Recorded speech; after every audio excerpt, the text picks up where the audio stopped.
trying to get everything right. We're dealing with a perfectionist behind the board. And so, if you don't want to have your executive producer all up in the video, dancing, playing with the microphone. It's like, nah, shout out to my man Beesdale. He getting us right. But y'all should be seeing us live now. Y'all should be seeing us live.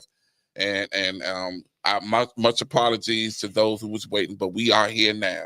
We ain't got no name, directly from the CKB studios in Temple Hills, Maryland. It's your host Boots and Miss Aries Fire. Yeah, I don't like that one better. I don't like that one. I don't like that one. I don't like your face sometimes, but we here. I don't like that here one. We are.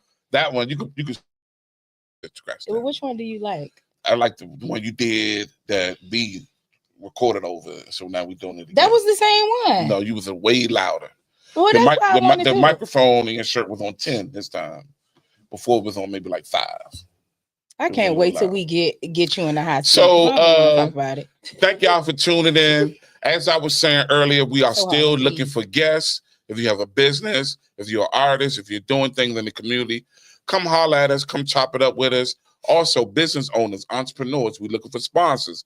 Let's do business together. We'll highlight your good, your product, your service. We'll do the whole thing. If you got shirts you want us to wear, we'll do that. So let's make some magic. Let's talk some business. So now, without further ado, let's get right into the guests because time is of the essence. And so we have two amazing guests with us tonight. And I'm gonna let the young lady introduce herself first. Young lady. My name is Quita. I'm the owner of Browse a Little Beauty in Clinton, Maryland. Thank you for joining us tonight. I appreciate you.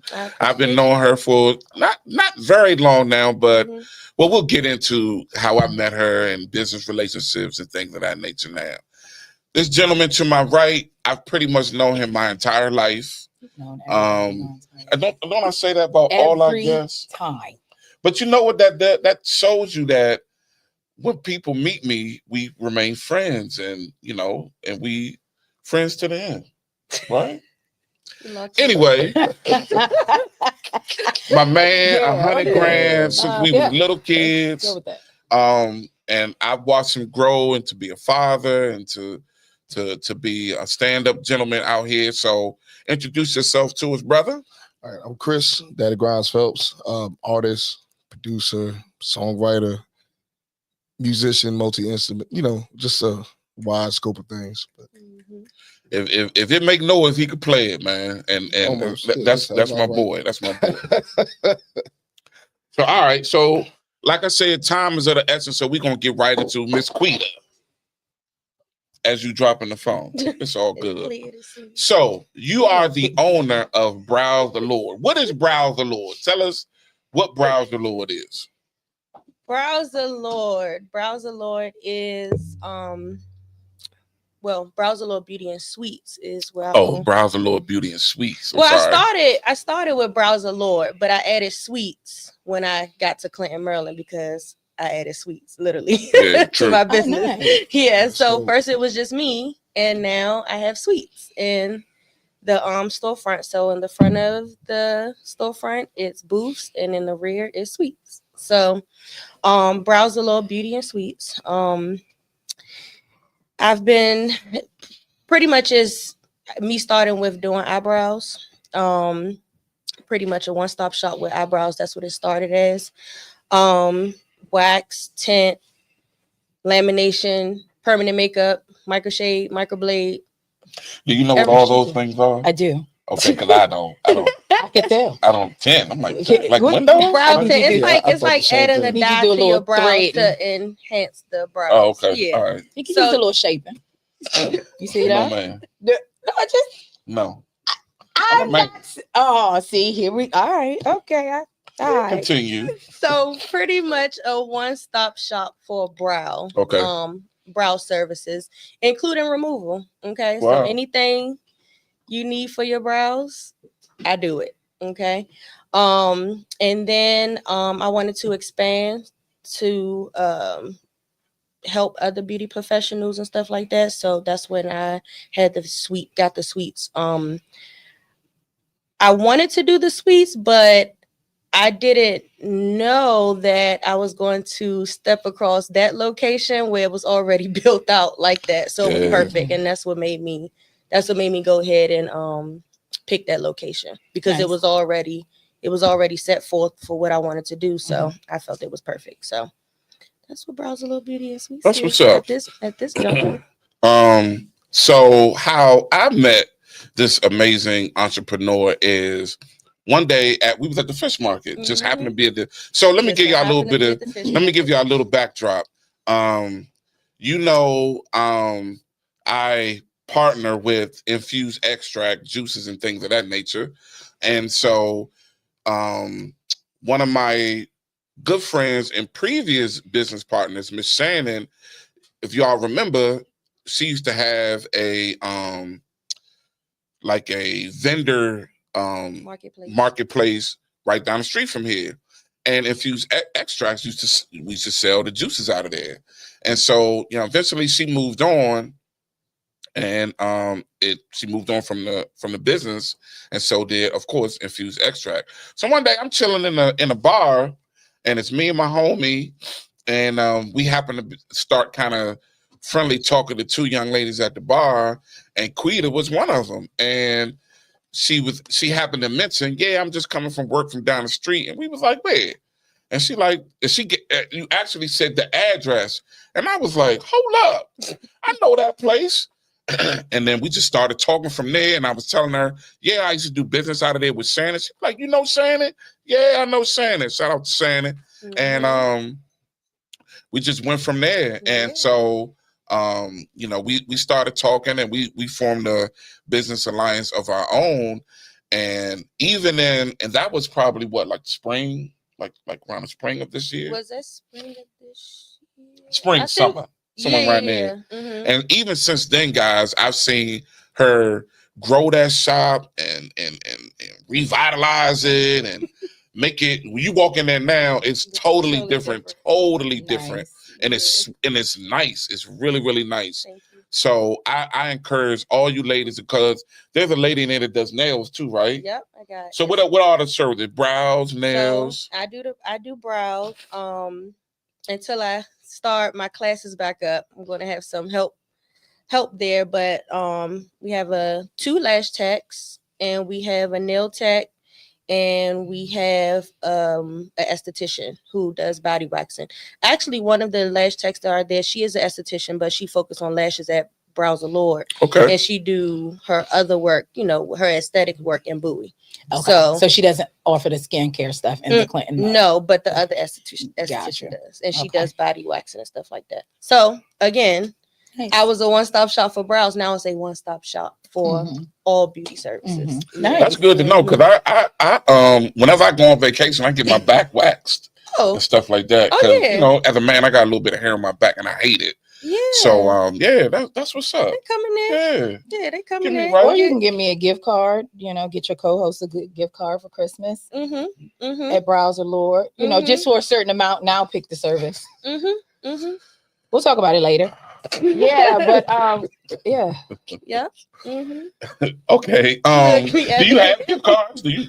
I do. Okay. I do online gift cards. They're digital, so no way. Oh, you can't lose it. I'm all jokes aside. I'm glad you brought that up, because that may be a stocking stuffer for me, for like my daughter and my sisters and all that. Maybe a co-host, maybe. I don't know. I'm gonna be nicer, y'all. I gotta be nicer from now to Christmas. So I gotta commit. Yes. So how did you get started with doing eyebrows? Do you have like a cosmetology background? I do. I obtained my cosmetology license back in Suitland High School. Good old Suitland Rams. I'm a Ram. So I obtained my cosmetology license there, and then I always was doing it as like a plan B. When you do cosmetology, hair or just hair, hair at that time. Okay. When you get in cosmetology, you pretty much can do anything. Nails. A lot of people think it's just hair, but it's not. Okay. It's when you look at the beauty tree of when it comes to Department of Labor, cosmetology is at the top. So okay. then it's barbers, there's nail techs, estheticians, they go down. So it's all pretty under much that I'm licensed umbrella to of do it all. cosmetology, though. Yes, I'm licensed to do it all. You know, so and my mom is a licensed cosmetologist, and that's kind of like, you know, she paid for it. I think it was like $300, and she was like, well, shoot, I had to pay way more than that, so we're gonna put you in that. So somebody so happened to drop out because only 17 girls could be in the class. So somebody so happened to drop out, and I was the last one. It was meant to be. And it was meant to be. So it was just more so like a plan B, and I was working in the salon and stuff like that. And then I decided to go to college, and it kind of like helped me through college, doing people here on campus and stuff like that here and there. And then I graduated with my bachelor's degree in business. And then I was doing various jobs here and there. I really wasn't doing hair and stuff like that no more, but it was always, you know, something to fall back on if I needed it. Yeah. And then I became a background investigator with National Security. Oh, shucks. Yeah. I know people. I'm about to say, don't do Quita wrong. I know don't people. do Quita wrong. I'm very observant. Yeah. I'm very observant. But I became a background investigator for about 5 or 6 years, and then I didn't want to do that no more. So I was like, well, maybe I should go in the office, and I got me an office job for the Department of Defense, and I became an adjudicator. Hated it. I know about that. I quit. I quit my good government job. I quit my good government job. But around that time, I think it was like maybe 2018. I was like, I want to do brows. Like, I just wanted to do brows. I wanted to help people. My pet peeve is messed up brows. Bad looking brows. It's like I'm a brow. Yeah. I could be staring at somebody's brows, even if they're good or bad, you know. And what's some of the worst ones you've seen? Because I know which bald.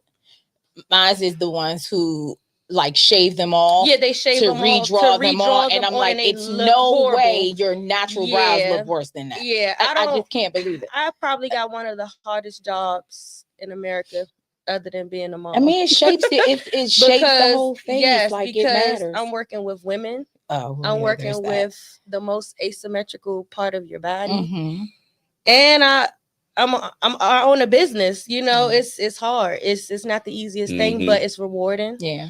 And then I was still doing I had quit the government job, and I went back to being an investigator, but I was still doing brows on the side in my home. Yeah. So I one of my rooms in my home, I made like a little suite.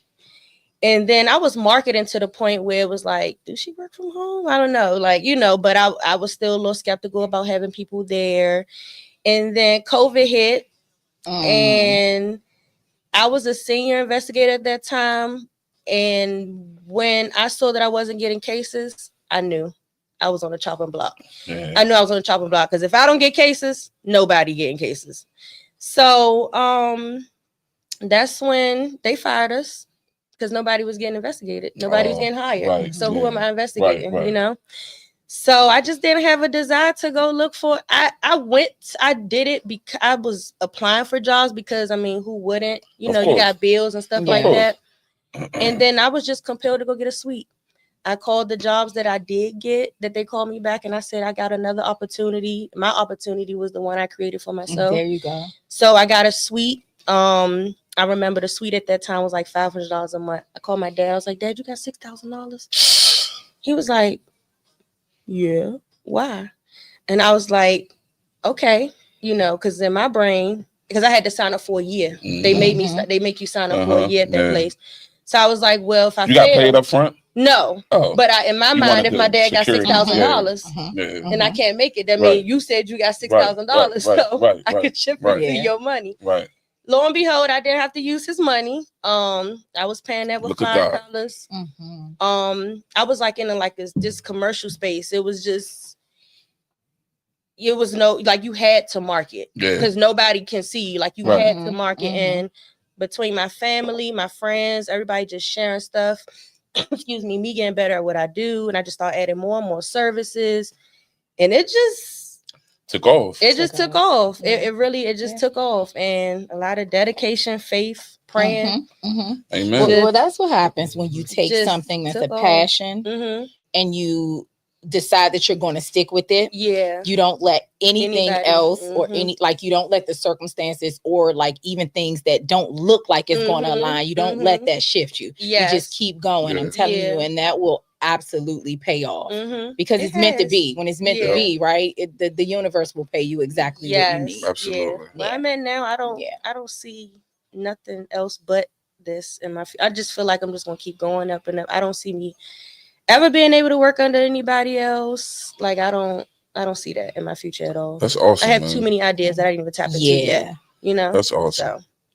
Well, I know I'm proud of you. Good luck to your creative. I hope you continue to build and make it what you need to make. I'm definitely proud of you, and it's an honor to be able to, to collaborate with you in that way. And I think that, when two good spirits come together, because we kind of clicked off rip. And with that being said, if you want to get your infused extract bottles, please visit Brow the Lord at, what's the address? 8309 Old Branch Avenue, Clinton, Maryland.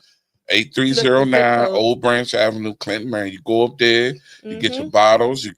We got they got the Cash App scan, boom bow, and you get taken care of. Just so you know, it's sitting right up there. Right up there on the counter.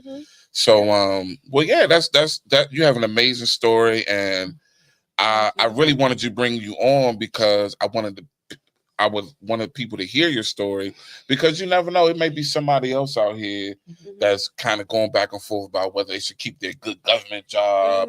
As we all know, good government job ain't so good these days. And they may have a passion for something, and a story like yours can be very, very motivating to people, right? And y'all, me and Aries, we preach it all the time. That's what we do this for, right? I mean, we joke and we have fun, we have a good time, but at the end of the day, we are trying to highlight businesses and initiatives that can help other people build a community and build a community, right? And you are not only creating your own income and your business for yourself, but you are pouring into our community, into this PG County DMV community, and that means a lot. So, so kudos to you. When do you plan on starting up your classes? Because that's like pouring in, right? Yeah, I did start them at one point, but I had to stop them for a minute. But next year, top of next year, keep us posted. Which is not long. No, it's not. Tomorrow, which is not long. A few weeks. And the Health and Beauty Expo, I'm gonna do 2 next year. I'm gonna do 2 next year instead of 1, because it was insane. It was insane last year or this year. Yeah. So I think I'm gonna do 2. Next year. And so look out, y'all. We're gonna do some cookouts, boost birds and barbecue. We're gonna set up in front of Brow the Lord. We're gonna have some ribs and chicken, burgers, and dead ass. We were supposed to do it this year, but it got kind of away from us. Yeah, but next year so definitely. But you will hear me probably talking about Brow the Lord a lot. They are literally right down the street from this studio. And I put in a GPS. It was like 5 minutes.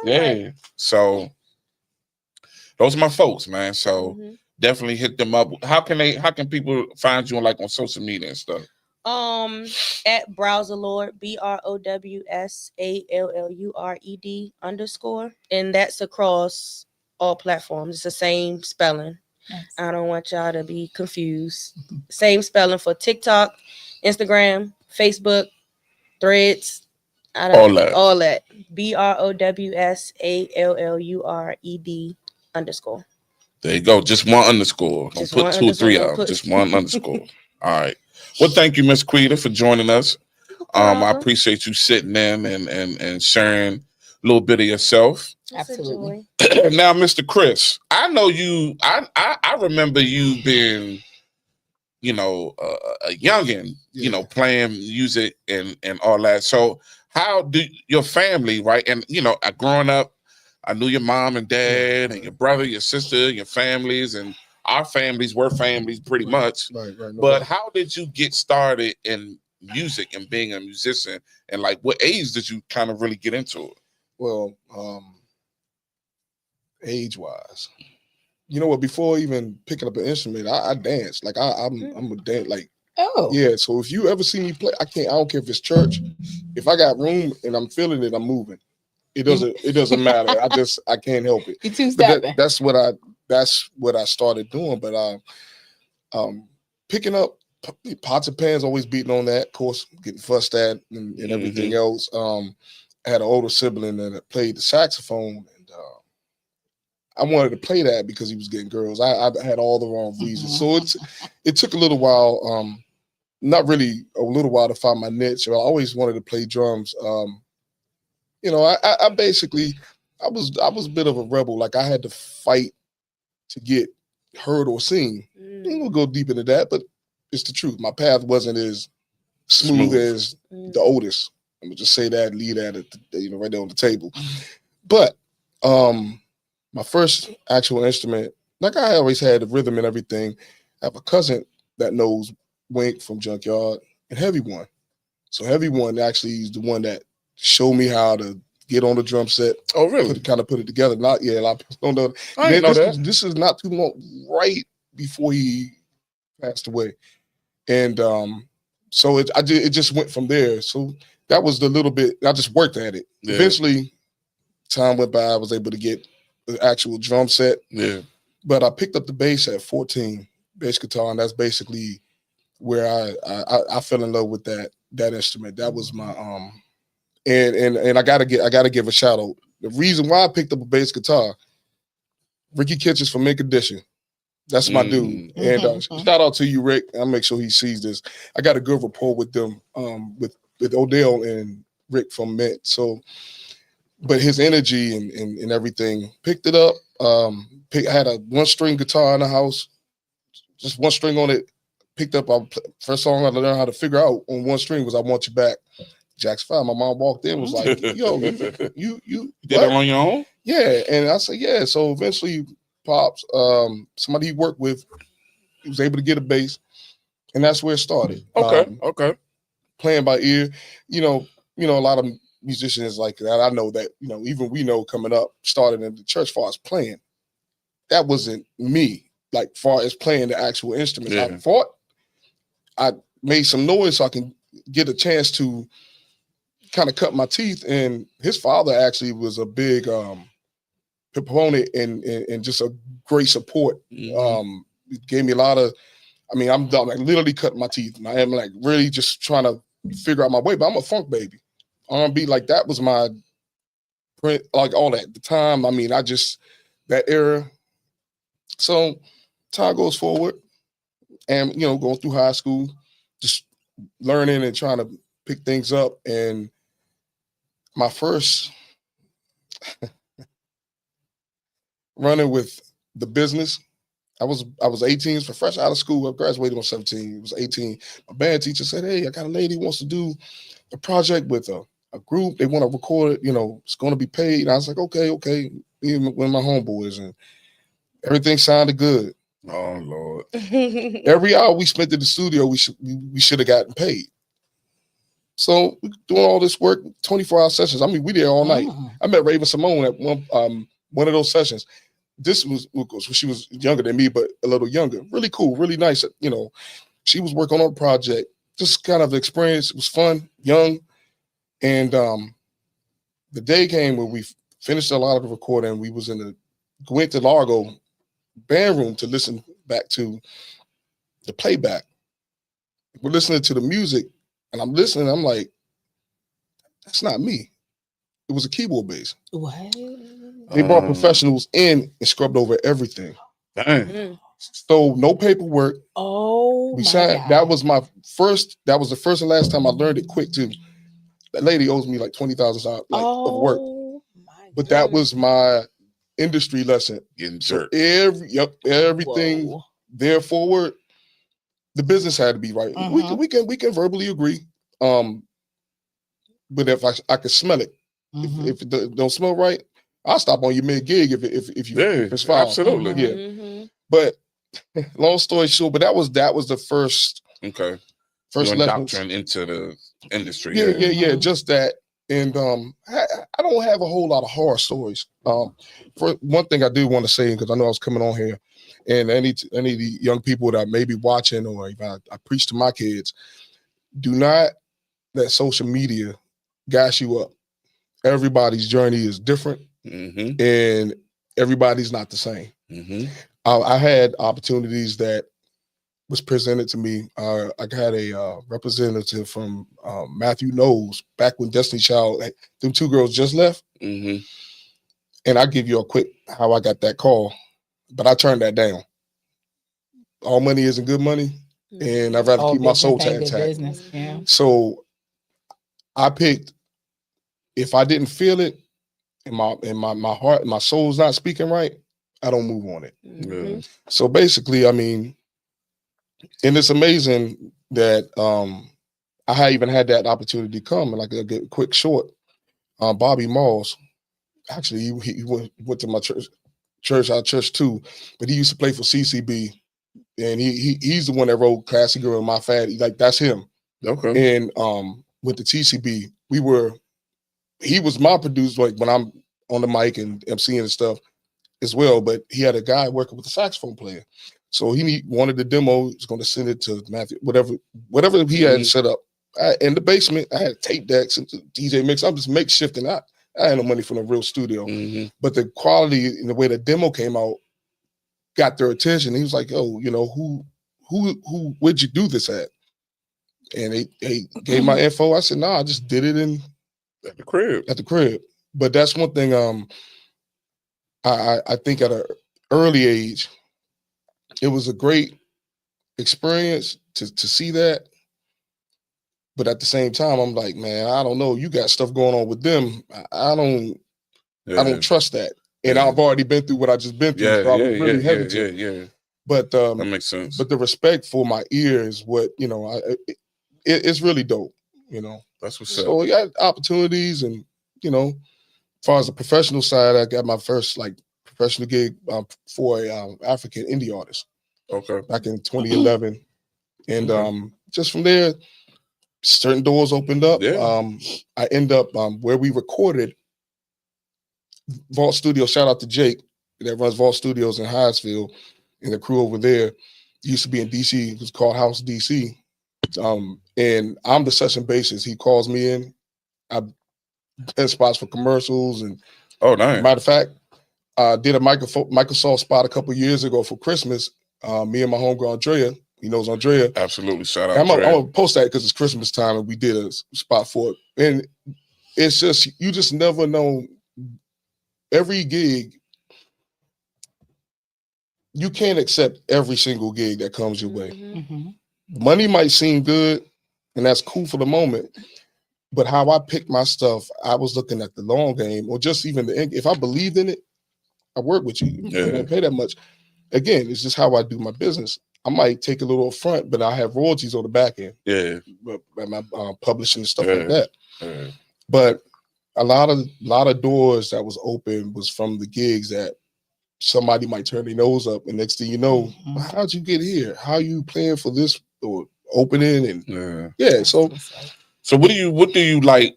What, this may be a hard question to answer.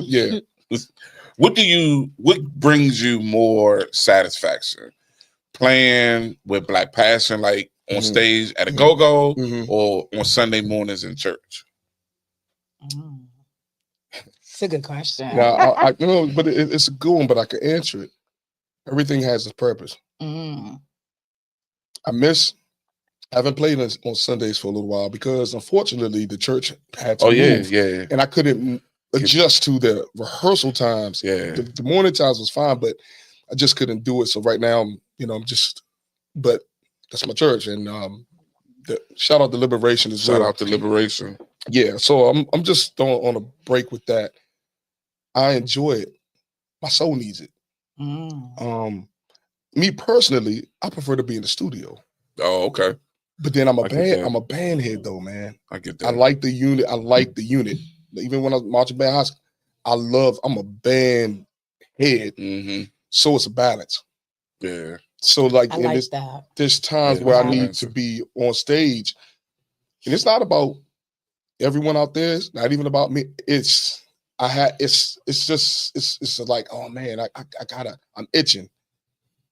So yeah, it's just a battle, but everything has its purpose. Just like I'm trying to get this R&B thing started. It could be covers, but I'm trying to scratch that itch too. Okay. So that's cool. Not really. Yeah. That's what's up, man. Because I know it's been plenty of times I go to church and you be back there, you be getting it. Yeah. I'll be like, look at my man up there getting it. And I have yet, I unfortunately, I haven't been able. Every time y'all play, I got something Black passion in it. I got either I'm here doing this or something. And I keep saying I'm gonna get out to see y'all, but I definitely watch the clips and thing that you post, man. Y'all be cranking, man. So I am excited to come out and get a chance to see you guys one day. Do your thing. So do you guys have a regular spot y'all play at, like week to week, or is it kind of like as things come? As things come, but we are working on something with 1865 right now. Okay. Currently, starting in January. Have you been to the new one? I haven't. Nope. Just I'm not speaking prematurely, but just we're working on something for, I think, on the Sundays. It's like second and fourth Sundays. All right. I do know we're at Lisp at least once out the month. Yeah. And at Tempo as well. And Tempo. That is in Lanham. Oh, okay. That's in Lanham. And we're back at Aqua this Saturday, which we haven't been in a while, but it's us and RE. Yeah. This Saturday coming. Y'all open for Essence. Yeah. Oh, okay. Yeah. That's what's up. All right. So if I'm sure people can hire you and you're a hired gun, so to speak. Sure. Yep. So how do people contact you or whatever if they want a dynamite bass player? You can go to my Instagram handle, daddygrinds_ the skunk artist, the skunk _ artist, or you can look me on Facebook, Chris Phelps. You can reach out to me that way. And I'm not really hard to find. I'm a bit of a recluse to a point. Like I ain't out like my man here. He be out and about. I'm a little more reserved, but no. If you need a bassist for a session, I basically, as far as genre wise, I have no bounds. I just had a country session 2 weeks ago. Oh, okay. Which set something else up that I'm keeping my fingers crossed, but it's pretty big. So I never limit myself. So if you need me, even if it's just to come in, if you have a session you want me to hear, I probably wouldn't even charge you for that. That's something I love to actually do. Now, if you're asking me to produce some things like and really get into the mix of the weeds, then we'll talk. But yeah. All right. Well, definitely holler at my man. Yeah, I love the integrity behind your story and your craft. I think that when it comes to like the longevity of businesses and the success of businesses and what you're doing, it has to go beyond the money of it, right? Absolutely. Like you have to be able to sleep at night. You have to be able to just be okay with the decisions you make. Because when you said not all business is good business, not all money is good money. And you'll take like a case that kind of appears to be a charity case before you take something that actually is paying out money, because you feel that you actually stand behind that purpose or cause or whatever it is. So it's amazing. I appreciate that. God does actually behind that, because nothing I do. Yeah. Absolutely. And then, it's his skill, his gifts and talents that he gave to even you. Before my children, even before I became a father, I was like, it's going to be my legacy. At the end of the day, when I walk in the door, walk out the door, I don't want my name to be mud. Yeah. So, it's important. Yeah, for sure. That's what's up. I think we got some comments. Ari's supposed to be I'm reading comments. I am reading. I don't know. I mean, I am reading the ones from the page. I don't know. Are you reading? I don't know. He's trying to trigger me. I don't know. All right. Well, thank you guys. And we'll allow you guys both to once again put out your social medias where people can contact you or whatever. Now let's get into a little bit of tea as I sip my tea. So on Tuesday of this week, let me sit up good for this, because this is about me. On Tuesday of this week, I got a text message. Well, I got a gang of text messages actually, but I got a text message saying that there's a group on Facebook that is called like, "Are we dating the same man?" DMV. Black man DMV, and somebody put me on it. Oh, and B, why they use my picture from the wing cook-off when I won with my chain and everything? My chain and everything. Like, dang, y'all gonna use one of my proudest days as the picture. But you know what though? Dead ass. And I'm sure you have a lot to say because I can see it on your face. But let me just say off rip, at no point was I angry or anything about it. And there were a couple disparaging comments about me, whatever. What was the feeling? But I thought it was hilarious. Really? So comedy, humor. I really was like, okay. I really thought it was funny. Okay. I took it very like tongue in cheek, like, oh man, look, you see that? That's crazy, yo, that's wild type of thing. So I guess the page, you correct me if I'm wrong, I guess the thing was created so that if a woman goes out and meets a new man, she could put him on there and say, anonymously, and say, hey, I met this guy. What's up with him? Is he crazy? Is he an axe murderer? Is he married? Whatever. So that was the purpose. Correct. Whole time, this person didn't put me on there for the purposes of inquiring whether or not this new guy that she just met, because even in her own words, we met some months and months and months ago. And I haven't met anybody new anytime recently. So it was clear that she did this for the purposes of trying to embarrass me and trying to sullen my name. But it didn't work because I don't care. She said that she was like, yeah, we went out one time and he walked me to my car and he asked me to come back to his house to have more conversation, but I know what he really wanted. He a hoe. Like, but how does that make me a hoe? like, lady, what are you talking about?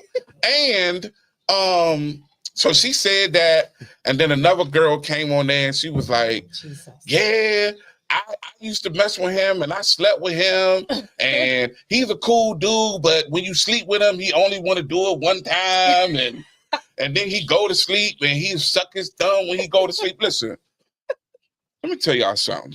I am 50 years old. It ain't too many things you can say about me that's gonna embarrass me, make me feel bad, or anything like that. I done been through it all, good, bad, and ugly out here. So, okay, what? Like, and she went on to say, another woman was like, well, girl, when was that? She was like 2005, 2006. Man, they was on that joint just talking. So, if we was kicking it for over a year, something must have been good. Yeah. Like, it's ridiculous. But again, I just found it to be extremely funny. But what I will say that I actually am proud of is that the vast majority of comments from women was like, nah, man, he's a stand-up dude. Mm-hmm. He's a good guy. Oh, nah, that Boots, like, he ain't one of them ones and da-da-da. And I think she deleted it because she wasn't getting the reaction that she wanted, right? So I just found it kind of comical, and I definitely was going to talk about it on here. I don't know if y'all follow me like on Instagram, Facebook and all that, but I love like talking about myself, right? Like I would joan on myself. Huh? Oh, God. Yeah, and I'm very transparent in that regard. So yeah, that didn't move me at all. The only thing that pissed me off, I ain't gonna say, I ain't gonna lie to you. She was like, yeah, well, one of the girls, because it was really only two of them, I think. And one of them was like, yeah, he got a whack podcast. She called We Ain't Got No Name whack. And she was like, I beg you'll find this. And she was like, he do that. She was like, he do that with some lady. And They ain't got no following, so I guess he just do it as a hobby. Why they gonna do That's that? the only thing that pissed me off. Like, don't do that. I done caught bullies. You caught a stray. Because you want to be a hoe. You caught a little stray. You called me a hoe. Like, are you serious, lady? So what you got to say? Because I know you got to say something. Oh, God, where do I start? Okay, I do want to say this, right? I do want to say this. I am in that group. I am in that group. I observe in that group. I have never, thank God, had to put anyone in that group, and I've never seen anybody that I've dealt with in the group. Okay. I did not see the post of you, and I'm glad I did not. I don't know if you remember, but in September we had a conversation similar, right? Oh, no, not a conversation. We had a topic on one of our shows that we talked about the T Act. Yep. Yes. And I told you what I felt like it was intended for. I'm on the fence about the fact that I feel like it can be useful if it's utilized in the right way. However, I'm not naive. I understand that there are many bitter Bettys out here, scorned women out here who utilize it for the wrong things. They shit on men, they muddy their names, they talk about things that's not even relevant. And I know it can get messy with that. Yeah. But I am someone that thinks that there can be some value in it because there are predators out here, right? Yes. And so if I saw it, I would have never told you. I really want to put that out there. And the reason I wouldn't, because it muddies too much. It grays too much area, right? There are women who put things out there that are like severely serious, right? Like men who have essayed them and things like that. And this group is supposed to be a safe space for them to do that without people going back to said guy, screenshotting and saying, oh, this woman said this, which then in turn may put that woman in further danger. You understand? So it's so layered. So I would not have said anything for one reason only, and that is I think I know you enough to know that unless the woman is accusing you of something that the police come and knocking on your door, it was nothing serious enough to jeopardize, like one lady said I was a creep. Like, I may be a lot of things. Lord knows I'm a lot of things, but a creep nigga? Come on now. But I feel that. So I'll say that. It was not me who texted him, screenshotted, or did anything. Shout out to those who did though. Shout out to love y'all. Those who did. Yeah. So because quite a few did. But I do agree that I understand that it sounds like, from what you said, because I didn't see it, it was gone by the time you told me about it. I feel like it sounds like it was one of those things to definitely get back at you. It didn't seem like it was anything worthy of like putting in a group to make people aware of or beware or like to create any caution around.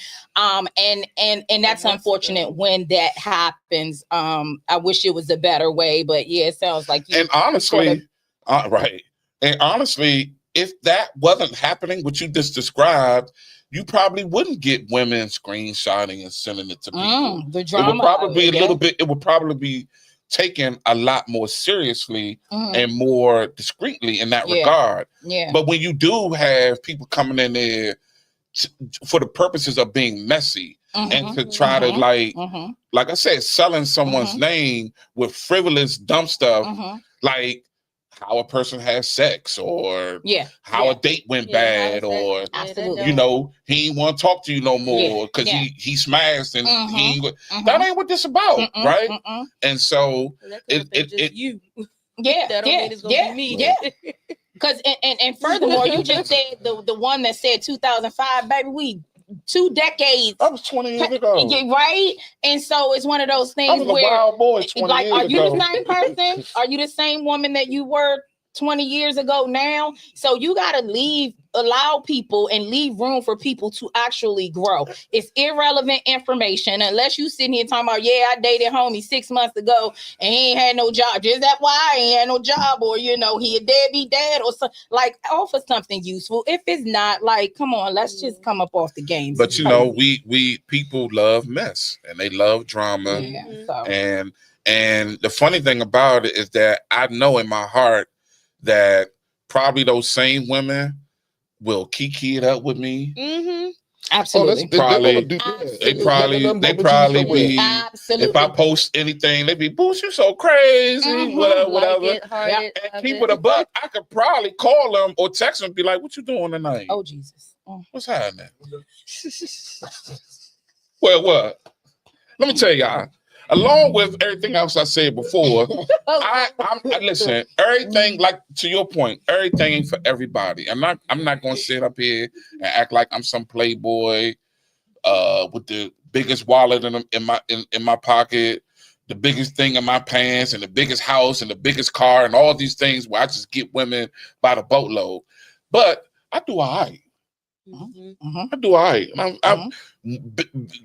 Being able to get women and be with women has never been a problem for me.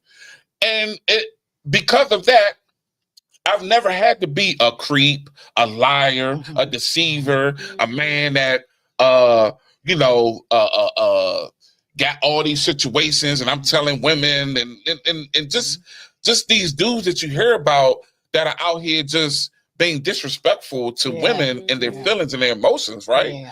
I've never been that guy, right? So again, that's why when I saw it and I heard about it, I immediately laughed at it because I feel like I have established a character out here that people that really know me and really rock with me know. Come on, man. Right. And again, and that was evidenced by a lot of the comments was like, Boots, come on, nah, not Boots.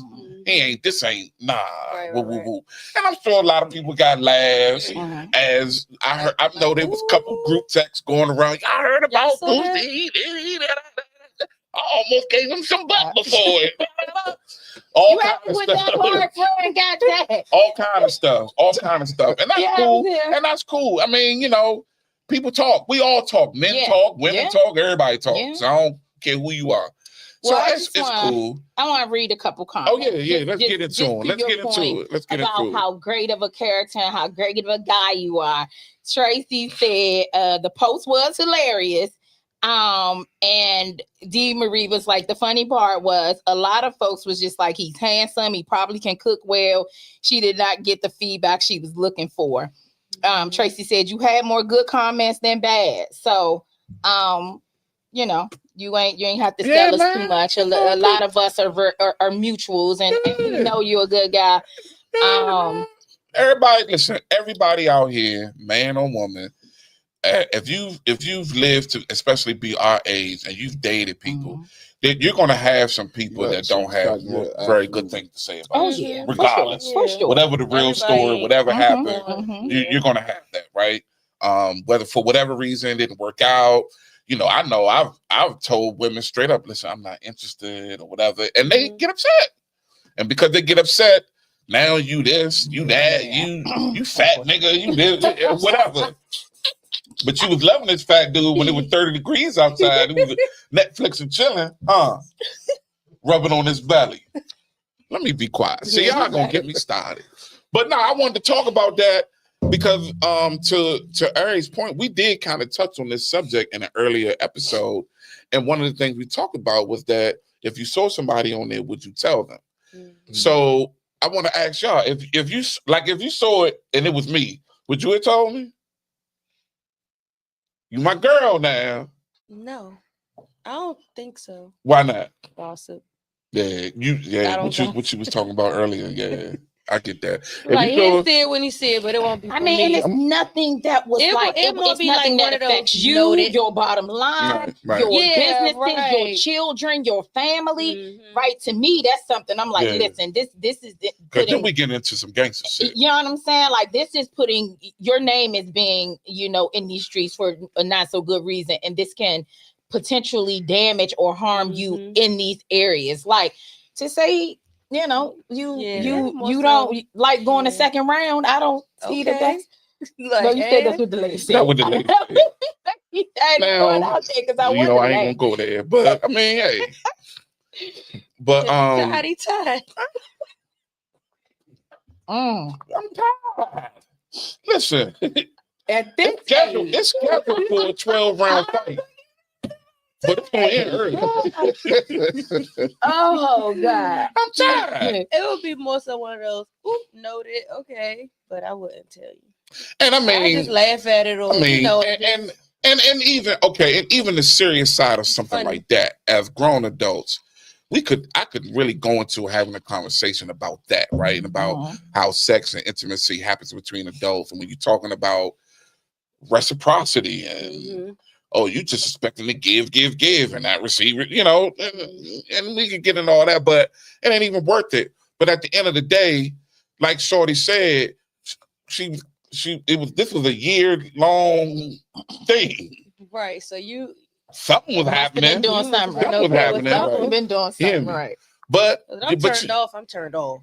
I ain't gonna keep. I don't gotta keep button. And I mean, contrary to what ladies believe, and I'm sure my brother here can back me up, men sometimes get turned off, and we only be like, "Nah, I ain't going there no more." Oh, absolutely. I'm good on that. Say, yeah. And I'm not with the. I'm not with the shits. Like I'm not with. Nah. Yeah. And I'm gonna keep it a buck. You know, I'm a very honest person and a very forthright with information. Sometimes if it's just like one of those things, as you say, we might talk about a little later, like as far as maintaining and keeping your peace. Probably won't say nothing. I probably would just back off. Fall back. Yeah. Absolutely. So yeah, like it's you know, men too can oftentimes be like, we don't just be like, oh well, it's a woman and she got a vagina, I'm a hit. No. Yeah. Now maybe when you 18 and 19, 20, maybe even 30, but especially at this age, this stage of our lives, and at this point for many years, like no, we also have the right to be selective and are selective. And you know, I've come to find, especially in these years of me being single, sometimes it just ain't a good fit. Two people just ain't a good fit. Whether it's their energies, whether it's their dating style, whether it's their intimacy and how they are in the bedroom, it's just not a good fit. And it ain't no hard feelings. It don't mean that the next brother that you might meet, y'all might be fireworks clicking. But that's where maturity comes into play. I personally, and not just maturity, right? It also is one of those things where we need to just come to the realization and understanding that whole men can't take rejection is a farce. Women can't take rejection in reality. Like us women to think that you know we were created to be these objects of desire, and to think that there's any man walking that don't want me. Excuse me, I beg your pardon. That's a hard thing, right? But yes, then the maturity comes in at understanding when you live long enough. Like you're not everybody's cup of tea, and that could be for a great reason. I personally like men with boundaries. Don't waste my time. I ain't about to waste yours. Had a conversation about that a little while ago about the boundaries. It's like, yo, you know, the first thing, not y'all, but someone want to do, he's zesty. I guess I'm a zesty dude because I'm gonna need you to meet me at the table with more than your crotch. Emotional intelligence. I need that because I'm giving it. You know, being reciprocal in things. Absolutely. But yeah, it's nothing wrong with having boundaries. If anything, I preach that to anybody because it took me some years in therapy to really realize that's okay to have. Yeah. Because some men will not have boundaries and stay in something for so long. Yeah, that's not. Men will stay. Oh, men don't leave relationships. I know men don't leave relationships. I know men our age whose purpose in life almost is to try to smash as many women as possible. Still. Gross. That's crazy. Still. Work. Yeah. At this, and I'm like, damn, what was you doing when you was 20 years old? There's too much going on. They need therapy. Like, because I have a question for you two, though. For Okay. you guys, right? All right. So I was telling Chris, I was like, yeah, so apparently, and I don't know, I have not confirmed this, honestly, or seen any evidence, but I've heard that there is a man's group that is equivalent to that group, and it's called Are We Dating the Same Black Woman or Girl? DMV. Are there any circumstances in which you guys would post a woman in this group? Hell no. Not at all.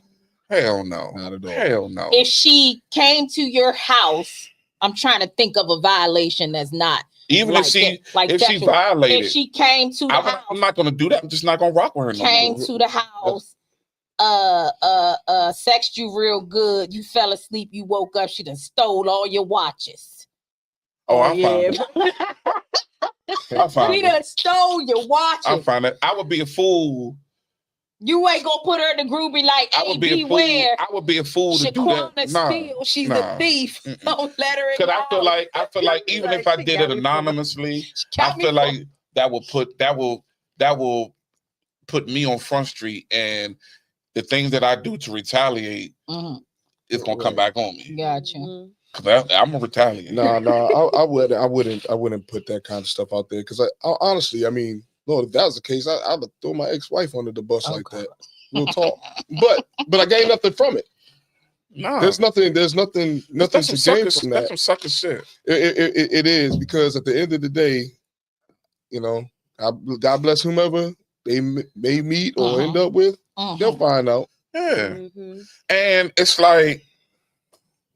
So y'all hear that, lady? Y'all can go steal them watches. They ain't gonna blast you. They not gonna put you. But there will be consequences and repercussions. Yeah, sure. Better believe that. Right? But even with that, I think also our favorite phrase at this age of our and this stage of our lives, I think we all have better discernment in that if you're gonna meet somebody and have them in your home and be sleeping with them, whatever. You've kind of built some type of rapport and comfort, you know. This riding. I mean, anything is possible, but for the most part, you ain't. Well, I ain't gonna say that, but I know I ain't gonna meet somebody tonight and then be knocked out sleep with her. Like, no, that's crazy. Absolutely not. But yeah, good try though. That was a great try. I appreciate you. A for effort. Good job. $1 million question everybody wants to know. Do you know who she is? Did you figure it out? I thought I did. Okay. Mr. Transparency. I thought I did. And I approached the woman who I thought I did. And I thought I was right, because right after I approached her is when the post got deleted. But then she came back and was like, no, I didn't. And you never know. You never know. Do we believe her, friend? No, I don't. She did it. Let me tell you something. Intuition. I think she the only person that fits. She the only person that kind of fits the stuff that she was saying, right? But if I'm wrong, my apologies. I ain't put her name out there. Or I ain't put her name out there. I ain't gonna blast and do none of that. But Karma got you. But again, you didn't get what you wanted out of me. I'm not embarrassed. I'm not whatever. You created great content for my podcast. Thank you very much. And so that's what we're doing. Womp womp womp. That's what it is. Next. So we're gonna pivot from that, and we're gonna get into somewhat of a, I don't know if it's a relatable topic, but we're gonna talk about porn. Very relatable. Very relatable. We're gonna talk about porn, but in a serious note, right? Oh man. We all know that a lot of people out here have porn addictions, and so we wanted to talk about how porn and what having a porn addiction can affect one's sex and intimacy life and in a relationship in particular. Or can porn actually be healthy, like for couples? So what do y'all think? Who wants to chime in on that? What's the question? You heard me. It was multiple questions. You know you like doing that. All right. Oh yeah, I do. All let me ask you. Let me just say this first. Do you think porn can be a positive in a relationship, or would it be for you? I wouldn't necessarily say a positive, but it could be like a extra little whoop-de-doo. You know what I'm saying? Learning to. Because you can't say like, oh, it's a positive. If it's a positive in your relationship, that means somebody doing something right. Well, I mean, if it's offering you some whoop-de-doo, that's a positive, right? But you know how like one of those, I don't know, you like one of those Aphrodisiac? things. Huh? Aphrodisiac? You could say that. But yeah, if you got a couple that doesn't have a lot of imagination and trying to find sparks of ways if they don't even know or been together for a long time, they're trying to spice it up, spruce it up. That could be like I said, learning to you're right. Be positive that way. I think it can be helpful and harmful.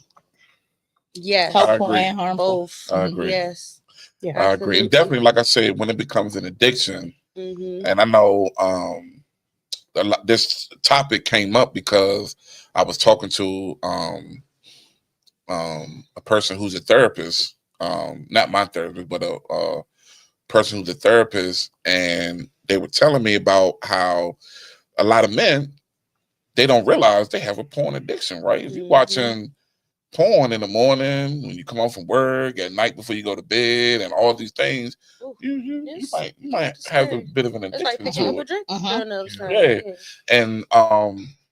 And then you have men who, you know, they might not be able to get an erection with a woman, but they can get one when they watching porn. Or they can't perform if it's just him and a woman, but if you turn a porn on while he's with the woman, then like all these things play into it. And that, I think that goes into what you're saying, where it can be harmful. However, however, I guess the flip side of that is that if you're talking about a man and woman in a relationship, just like a man may need a pill or he might need a honey pack or whatever. If he needs a stimulant and that happens to be a stimulant and it's making him able to perform with his lady, that's helpful. It's a fine line. It's a very fine line because there's so many variables, right? Like just to go back to that thing you said, let's just talk about the word itself, addiction, right? That's with anything, substance abuse, substance use, all of that. Addiction is in the mind, right? And so depending on if there's a predisposition there that makes you prone to like addiction, or whether or not it's just something, an addiction you created on your own. You can start out doing something innocently and then all of a sudden you just can't, that thing got you in a chokehold, right? And so, and then like you said, then that manifests itself into the physicality of things. Now you can't get erections because we know what pornography is. It's the fantasy of sex, right? And so now you can't be aroused by the basic things in your reality. You need all this razzle and dazzle and these bells and whistles just to be able to get an erection or even hold an erection. So but you have a couple who maybe the guy is diabetic, and we know certain diabetic medications also causes erectile dysfunction, ED. And if that's something he is going to need all the time for this chronic condition in order to perform with his lady, then that is something that has to become a regular for them. So it's so many variables. So it can be helpful and harmful, and you just have to know who you're dealing with and have boundaries with it. Have boundaries with it. Yeah, no doubt. That just like anything else, there's boundaries, right? And I mean, you know, we live in a world today where, you know, you got couples bringing in other people and contraptions and all kind of things to spice up their love life, right? So, you know, at the end of the day, it's all about knowing your boundaries and whatever is working for you and your partner. But that's where a lot of it every time we talk about relationships and marriage and all, it always goes back to communication, having those conversations that you don't want to have. Yes, and being transparent and being vulnerable more than anything, and being able to say, "Babe, this is what I want, and this is what I like. Right. This is what I don't want, and I don't like this." Ask for what you want. And that's because that doesn't happen. It's so crippling. Believe me, I know it's so crippling in relationships, man. When people aren't able to be vulnerable and transparent with the person they lay down in bed every night with, and that's when you say it out loud, it's such a, it's like, what? Really? But it's very true. And it's funny you say that. I want to tell you a story how I had a coworker one day, because yes, we should be having those conversations. We should be talking about it up front. But what happens when you're 5-10 years down the line already in a marriage, and this person just wakes up and has a desire for something that is something totally a deal breaker for you, right? Like that's tough. So my coworker is like, one day her husband, texts her. He's like, yeah, I just want to have a conversation. I've been thinking about something for months, and I've been like unable to bring it to you, just kind of feeling ashamed about the even thought or feelings that he was having. And so essentially he sits her down. He was like, I have the desire for you to peg me. And she y'all are so childish. Y'all are childish. How dare you guys? I just wasn't expecting he said this to her. So I'm going somewhere with this, because I want to know whether or not y'all think that if it's the reality that he just woke up and felt like, hey, I want to be pegged, or if you think he likely had that feeling when he met her, just never just kind of suppressed those feelings and those desires, was not transparent about his desires, his sexual desires and fantasy, and waited. Now he waiting 5-7 years down the line talking about, I think I'd very much so like for you to do that. Ooh. I don't know, because I've never that's not my story, but at all. Right. And I wish she would have put that on the little app. Then, but it could be, or it could not be. It could be, or it could not be. Right. And all right, if we're gonna have a mature conversation about this.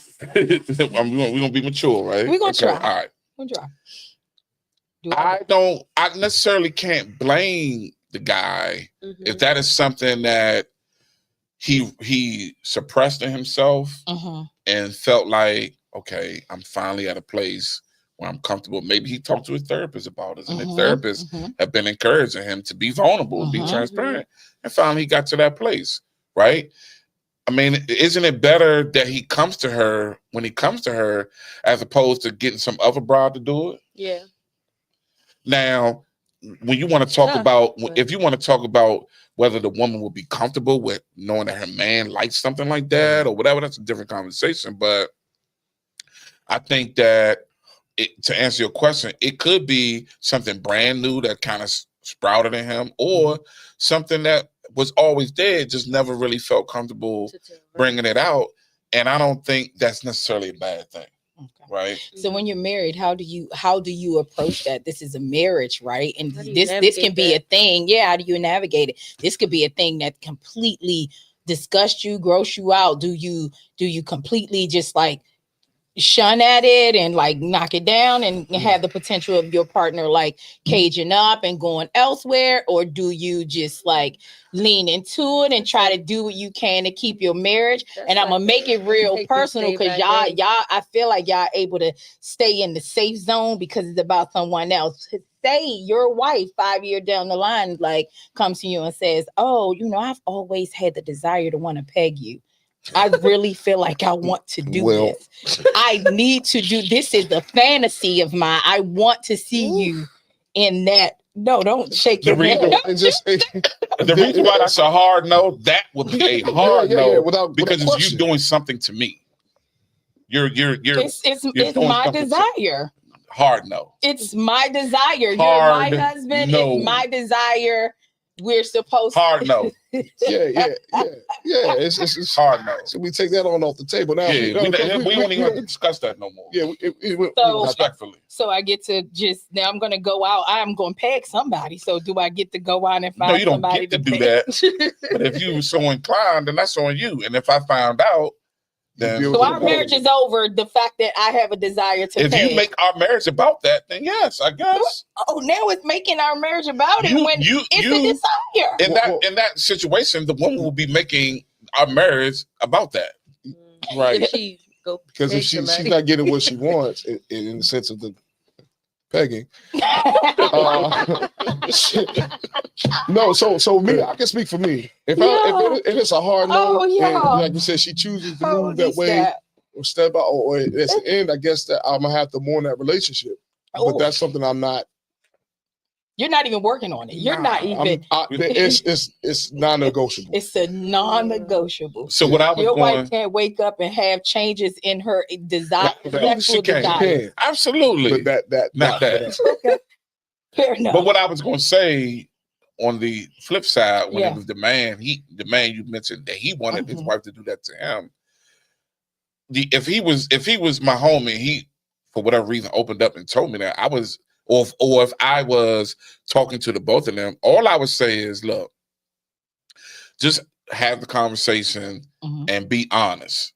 And whether it's a hard no or, if you have questions, hey, are you gay?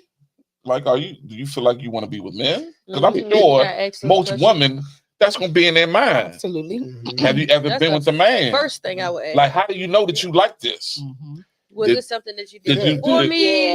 Does it happen to you? I got mad questions. And that's where, again, honesty and vulnerability is A1 important. And he may have to say some things to her that he probably have never revealed to anybody else. Yeah, I mean, even if it's a hard no on either side, like, and try to have the conversation with love and not disgust. Yes. Yes. You could be disgusted, but not right in that moment. Like my suggestion even to them is like, try to hold that to get through the conversation. Or say, hey, can we put a pin in this and talk about this later so you can gather yourself?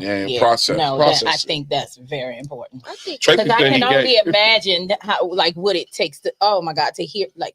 Tracy said he gay. Straight up. Period. The end. I think everybody should be able to, especially if I'm dating you, even married. I feel like I want everybody around me to live in their truth. At the end of the day, you know what I'm saying? Be your happy yourself. Yeah. If you're not living in your truth, I want everybody around me to live in their truth. So from the gate, if you're telling me something like that, then it's going to be a scary conversation, but it has to happen. At the base of it is I want you to live in your truth. Yeah. So I'm gonna make you feel comfortable with expressing that. You know how hard something like that would be. In my mind, I think about the other person's their shoes, for sure. The space they're in. So that's first, and then I'll just try to ask as many questions. What would you say if your partner, not your now partner, but if hypothetically, as a woman, or as women, how would y'all react to that? And it's the man you love. I'm gonna be honest. Y'all done been together 10 years. It would be a crushing blow to me. Ooh. I'm not that open. I'm not that sexually open in a way that I am willing to accept a man that is bisexual, gay, what have you. He didn't say he was bisexual. No, I didn't. Oh, okay. Right. So him coming to me with that, I'm just, and like Quita said, I'm in my truth.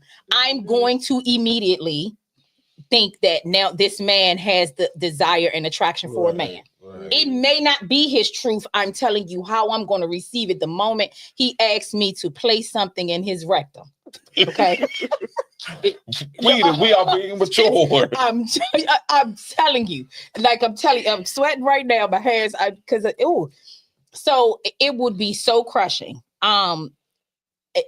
like we just said, I am going to have so many questions. I want to know if you've already done it.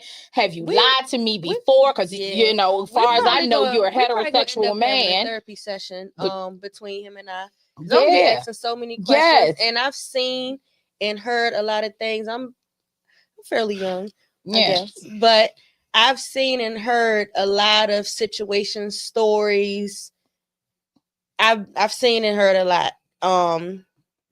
And I would want to really dig deep on, because it's people I know that were not gay but ended up being gay because they were SA and stuff like that, or it's a feeling that they felt before and they don't like men, but it's a feeling that they felt before. They like women, but it's a feeling that they felt before. So they're going for that feeling versus actually being gay or liking men and stuff like that. Created by trauma. By trauma. So I would it would be a therapy session in there off the rip. Long story short, he ain't getting pegged till we really process and like break through the like it's gonna have to be so much conversation to happen. We're likely gonna need a mediator. Like I'm literally going to have to understand every single thing as to how we arrived here, because that's a wool being pulled, like a rug being pulled. And why me? Why? Let me ask you this: why I gotta be? What if it wasn't paid? What if he said? Oh, you about to ask? That's a little razzle dazzle. So that was already hard. He would like for you to toss a salad. What? Divorce and divorce. Will you have the same? Is that the same? I will be honest. I don't think it would be the same. But it's still icky. It's still icky, right? Because that's still a feeling at the butthole. Why? How did we get here? I want to know what made you wake up and say, I would like to be stimulated in my butt. Period. Like just period. Like you he went like what made you wake up and just be like, I would like to be stimulated back there, period, point blank. Do I think it would be as much of like a psychological thing as like insertion, like pegging? No, I don't. But like why? What makes you? What are you doing? So it's my understanding that both of you feel the same way. Pretty much, yeah. What are your feelings about women who actually like? Oh, okay, I'll run up in you. You know, what is your take with the women that are like okay with it? I think their brains are not wired like mine. Oh, for sure. I think we just have just your opinion on. I think it can be a number of things. Honestly, and I don't want to put this on everybody's jacket, so I don't want it to seem like, oh, if you will have sex with a bisexual man or a man who like men, then you've had sexual trauma in your life. But I do know that that's a possibility. Many men and women, when they were molested or violated in their youth, when they become adults, those sort of nuances show up in their sexuality for themselves, for them being acceptant of these characteristics or behaviors in a partner. Like they're just more accepting to it because of those traumas. So I would say could be that, or just could be that they are just mad free. I don't know. Even in the same time, not that this definitely didn't happen with me. They're the same ones, and our argument comes up. Listen, we are being mature. Sweet and Aries. No, but I've hear people's situations like, okay, yeah, I did it, but then now they're looking at him sideways. That's not fair. Yeah, right. That's not fair. You know, so now homeboy. Yeah, that's not right. Yeah, I'm not judgmental. He'll never tell her nothing else ever again.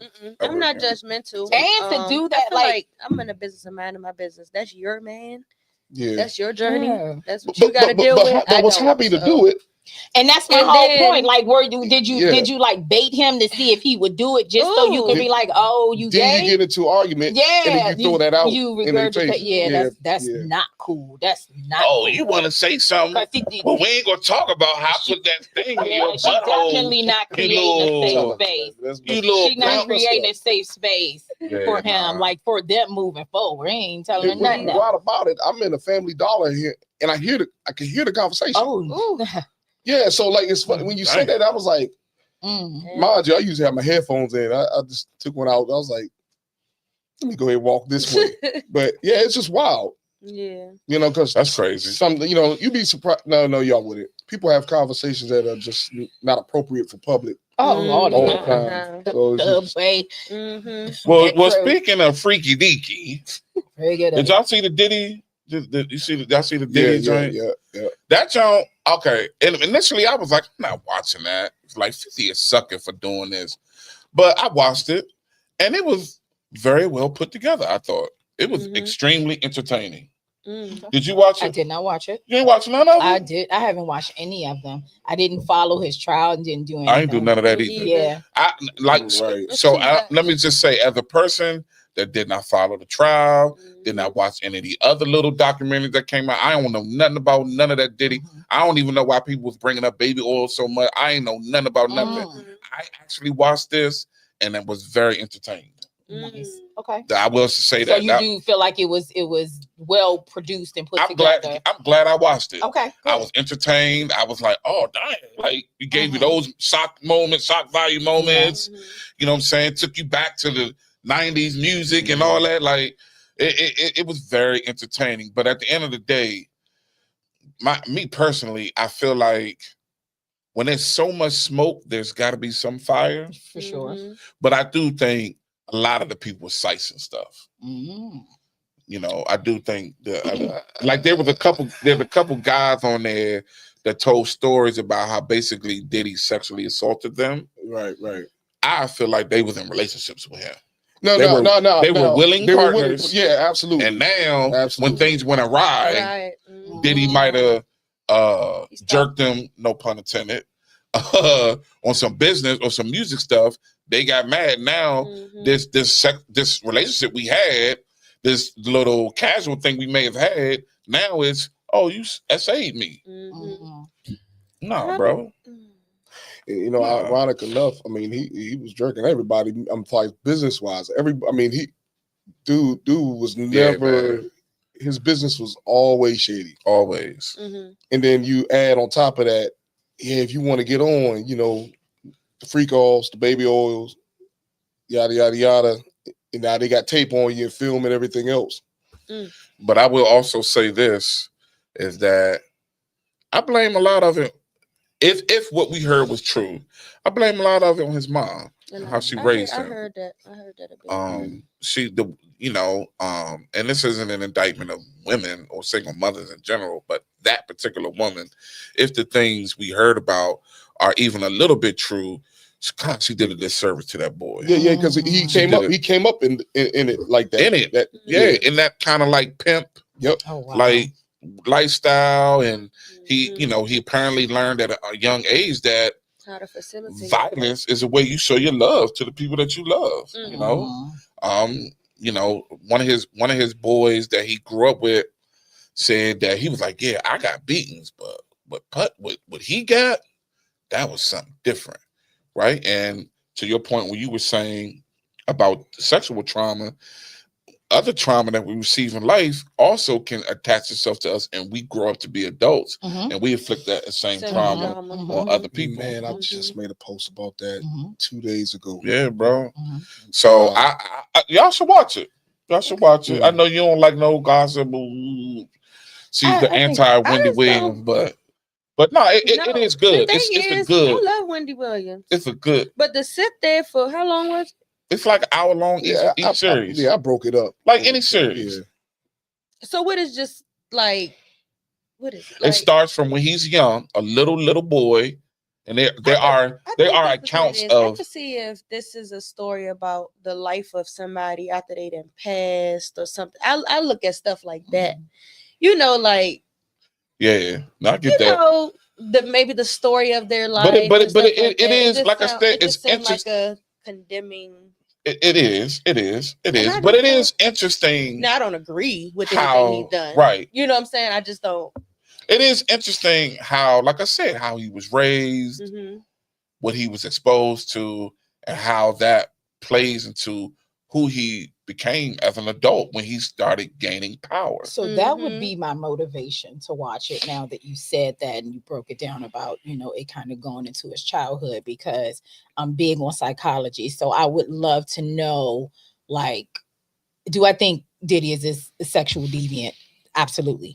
And so I don't need to know I feel like the devil is in the details. I don't need to know all the gory details of all the accounts of all the people he's violated and how he did it. So that was my main reason for just staying away from all those documentaries.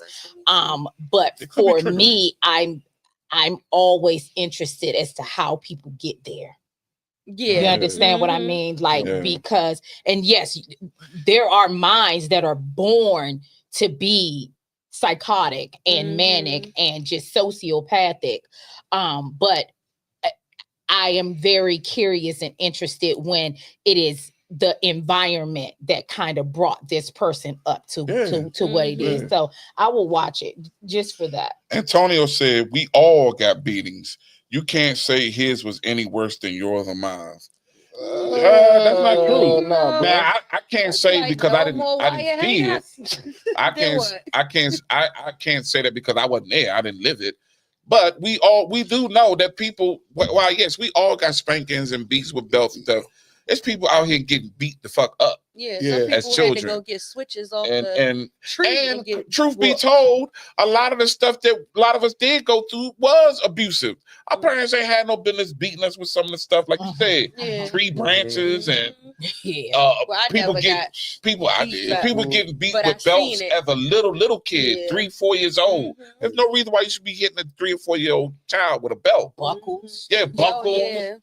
Get hit upside the head, broomstick, all those things. That's we throwing stuff. We grew up thinking that was cool, and you hear comedians even talking about it as a joke. But in a lot of ways, that wasn't cool. No, and we've normalized it.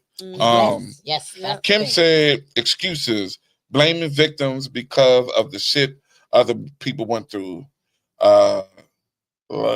She said it was only like a 5-minute clip about his childhood.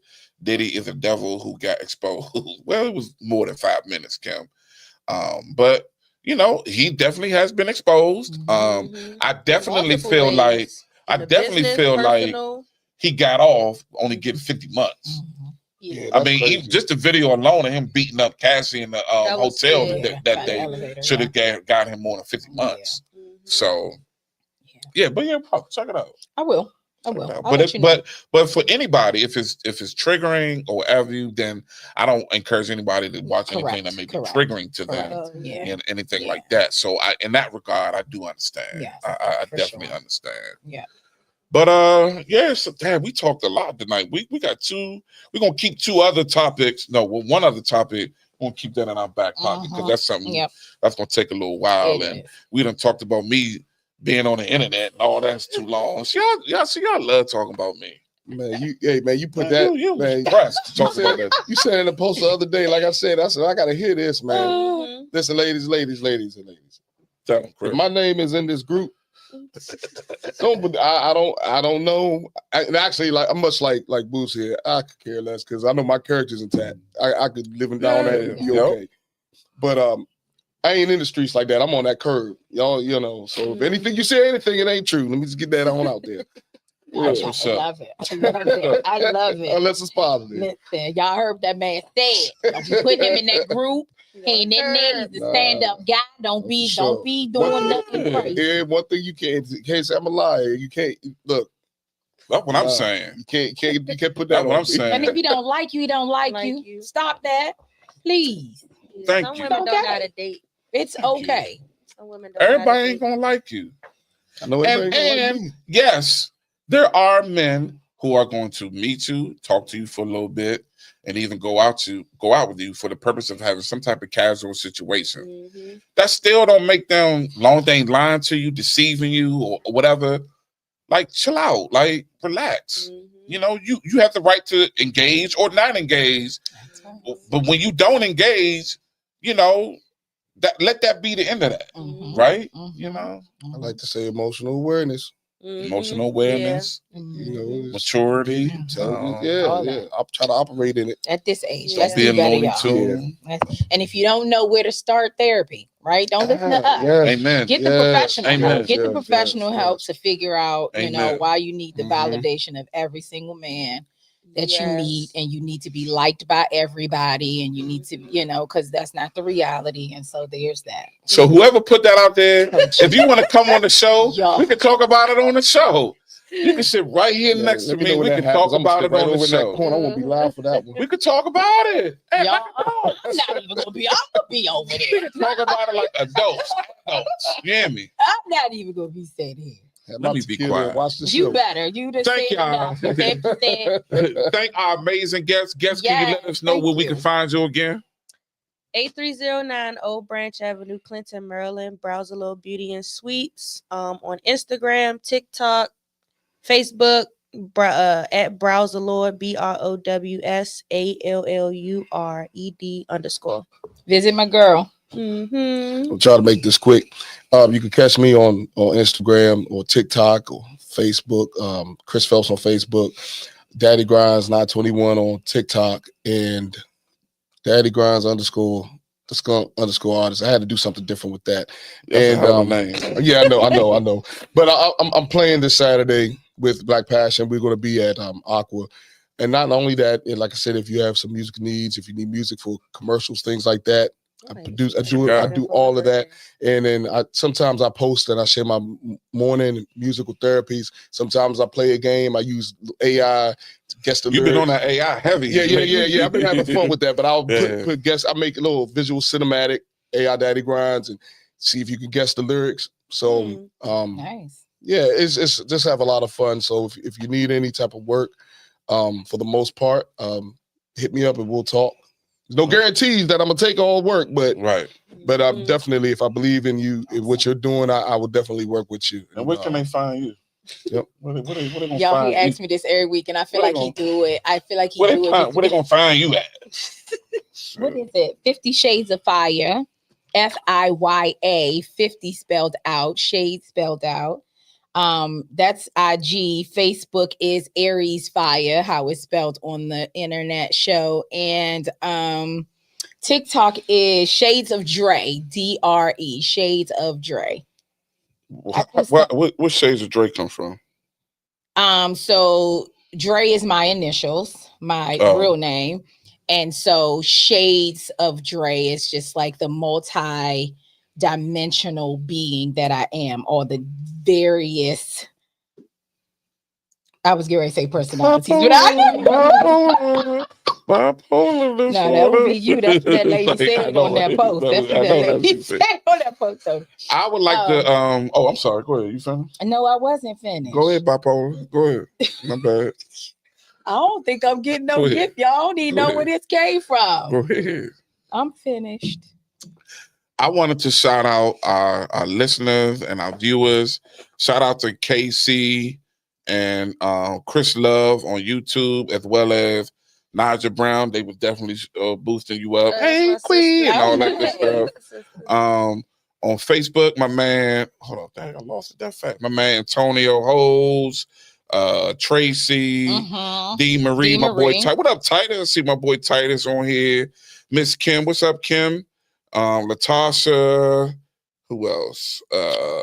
That's about it I see on there. Thank y'all. If I miss anybody, my bad. Keep the comments coming, keep the views coming. We really, really appreciate y'all. So we'll let you know when the next show will be. Because I think 2 weeks from now is like Christmas. Oh yeah, it's definitely gonna be in the new year. So we'll probably, this may be the last show before the new year. Actually, what I may do though, I may go live and do like a mini show, like through Facebook or something like that, where I'm running my mouth about something that's going on or whatever. So I may do that, but Other than that, you can find me on Facebook, Calvin Billy Boots. We do have the We Ain't Got No Name Facebook page. We have the We Ain't Got No Name YouTube channel. Please view and subscribe. We got episodes going all the way back to like 2017 on that joint. So that'll be a good look. Please subscribe to that. We Ain't Got No Name on Instagram. Boost Birds and Barbecue on Instagram. Boost 292 on Instagram. We just gotta put this whole thing in an ad, friend, because I think Boost 75 on like TikTok. that every week. I be trying funny on TikTok I want too. you to put. Do you? You know what? I'm gonna talk about this on one show. I kind of want to do like amateur night stand-up comedy. I think I could do that. So we'll see y'all. Thank y'all for tuning in. Like, look at the support. Look at the support. Look at this support. Y'all always and talk about you want to give. We'll see y'all in 2026. Happy holidays and happy New Year. Bye, y'all. Thanks y'all for tuning in. Yeah. Ain't that